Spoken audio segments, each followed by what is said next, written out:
नमस्कार दोस्तों। क्या आपकी लाइफ में कोई ऐसा व्यक्ति है जो आपको धोखा देकर चला गया?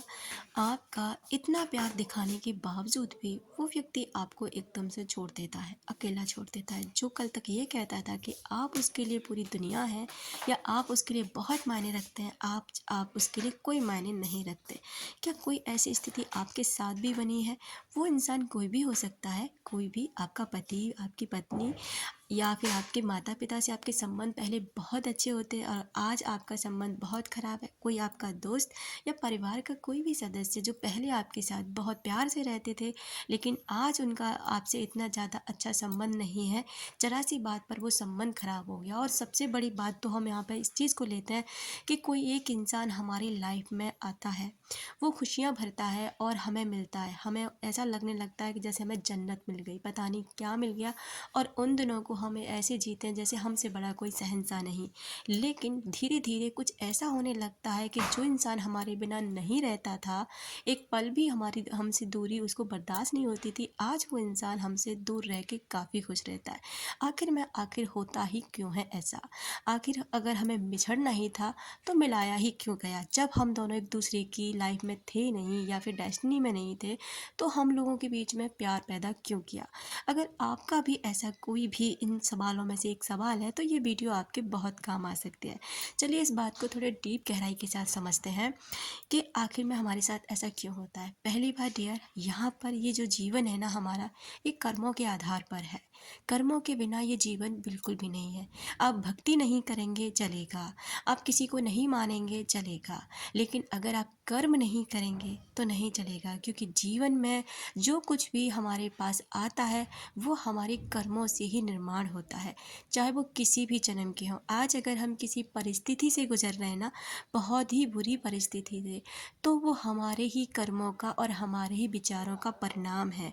अगर आज हमारे पास कोई सुख है ना, बहुत ज़्यादा सुख, यानी कोई व्यक्ति है हमारे पास, हम उसे इतना प्यार नहीं करते लेकिन वो इंसान हमको बहुत प्यार करता है, तो ये इंसान का आपसे प्यार करना ऐसे ही नहीं है।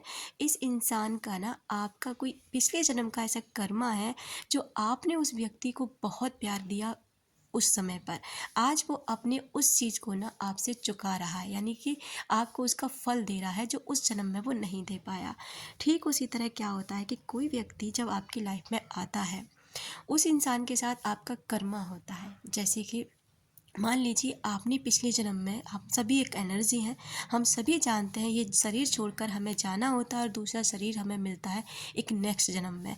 तो जब हम उस पहले जन्म में होते हैं, उस समय हम क्या करते हैं कि किसी के साथ भी जब हम कोई प्रेम कहानी बनाते हैं या उसके साथ प्रेम संबंध में आते हैं, उसके बाद क्या होता है कि हम उसे आधे अधूरे रास्ते पर छोड़कर आ जाते हैं और हम शादी कर लेते हैं किसी और से। अब वो इंसान या तो आपकी यादों में तड़प के दम तोड़ देता है या फिर वो ज़िंदगी भर आपको बद्दुआएं देता है, परेशान रहता है आपकी वजह से, क्योंकि वो आपसे काफ़ी हद तक अटैच हो चुका होता है।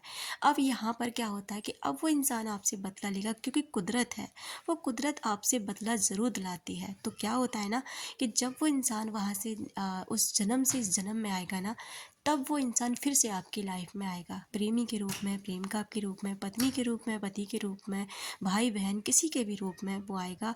जिससे क्या होगा ना, आपको सबसे पहले उससे बहुत अटैचमेंट होगा, एक तरीके का बहुत का हाई लेवल पे उससे प्यार होगा।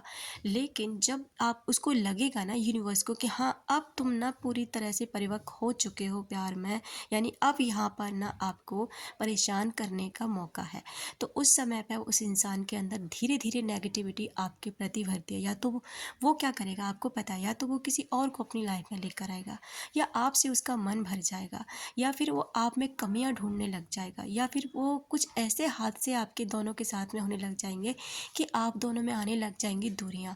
और इन दूरियों के चलते हुए क्या होगा कि वो इंसान आपसे दूर हो जाएगा। अब क्या है, तड़पने की बारी आपकी है और इसी मोमेंट में ना आपका तड़पना शुरू हो जाता है। और जब तक आप उसको स्पेन में रखा जाएगा, जब तक आपको वो सारी चीज़ें फ़ेस ना कर लो जो कभी उस इंसान ने करी थी और उससे भी ज़्यादा। क्योंकि आप जानते ही हैं कि कर्मा हमेशा लौट कर आते हैं, लेकिन साथ में कई गुना ज़्यादा बढ़कर, वो अच्छे हों या बुरे। एक बात तो ये पॉइंट हो गई डियर, क्योंकि यूनिवर्स हमेशा आपके हर कर्मे का हिसाब रखता है। आप कैसा भी करें, अच्छा करें या बुरा करें। अगर आपने बुरा किया है, किसी को धोखा दिया है, किसी को भी चीट किया है, किसी को भी तकलीफ़ पहुँचाई है, आपकी वजह से कोई रोया है, तड़पा है, या कुछ भी आपकी वजह से किसी ने फ़ेस किया है ना, तो उससे कई गुना ज़्यादा आपको भी फ़ेस करना होगा, चाहे वो कहीं से भी किया कराया जाए आपसे। एक पॉइंट तो ये हो गया। दूसरा पॉइंट ये होता है कि मान लीजिए आपके आपके साथ में क्या होता है कि आपके परिवार के सदस्य आपसे बहुत प्यार करते हैं। वो कोई भी हो सकते हैं, आपके दादा-दादी, आपके माता-पिता, आपके बहन-भाई, कोई भी, लेकिन आपको उनके प्यार की वैल्यू नहीं होती। आप सिर्फ़ अपने आप को ही इम्पोर्टेंस देते हैं। बाकी आप ना तो उनके प्यार की वैल्यू करते हैं, ना ही आप कोई समझते हैं कि प्यार क्या होता है।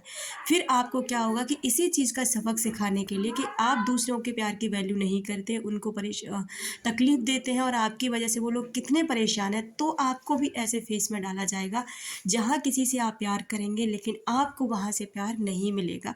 तो सबसे पहले अगर ये वीडियोज़ आपको मिलते हैं ना डियर, तो आपको क्या करना है कि अब उन बातों को समझना है, इन पैटर्न्स को यहीं ख़त्म करना है।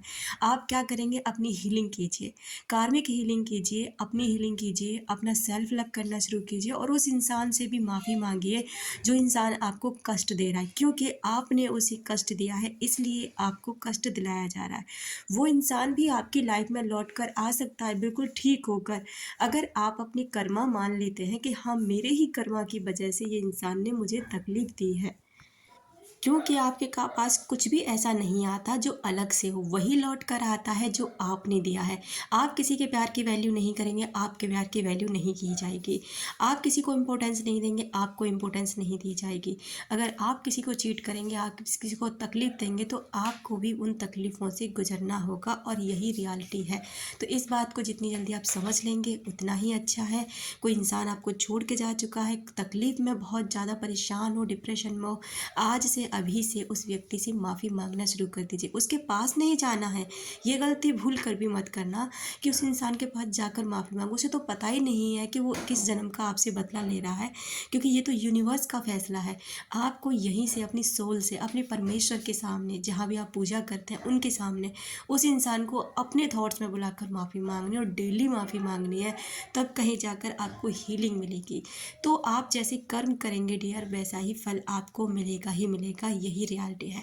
Thank you so much. अगर इसका आप सेकंड पार्ट चाहते हैं ना, तो कमेंट में यस लिख के जाइएगा, मैं इसका सेकंड पार्ट ज़रूर लेकर आऊँगी।